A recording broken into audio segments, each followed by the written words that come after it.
đây làទាំងអស់គ្នាសូមស្វាគមន៍មកកាន់ channel Lin Cooking Recipe របស់នាងខ្ញុំហើយថ្ងៃនេះយើងមកជួបគ្នាជាមួយវីដេអូថ្មីទៀតហើយនាងខ្ញុំនឹងបង្ហាញអ្នកទាំងអស់គ្នាពីរបៀបឆាបង្គាជាមួយប័រណាអញ្ចឹងយើងទៅមើលគ្រឿងផ្សំនិងរបៀបធ្វើតែម្ដង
bằng kia cha cho mùi bơ bỏ dương chắc dương niên thêm đừng phơi cá phụ mơ rồi chiết bỏ việc ảnh đón ấy mình ta không chặt ở cái cột của cá sành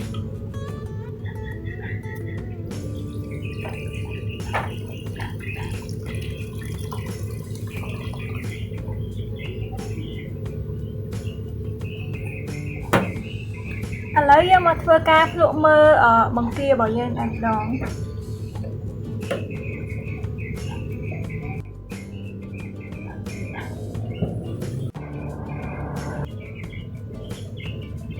thôi mình tên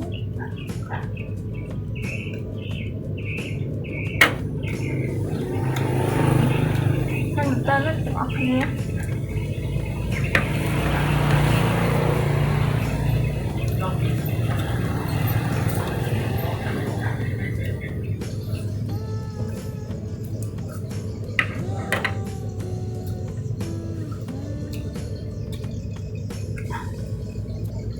ទាំងអស់គ្នាសំខាន់ធ្វើញ៉ាំតែខ្លួនឯងណាគឺថារសជាតិហើយមែនតើហើយរសជាតិវាគឺការឲ្យរៀងហឹរនិងរៀងប្រៃបន្តិចណាទាំងអស់គ្នាអត់ពិបាកធ្វើទេធ្វើណាហ្នឹងហើយ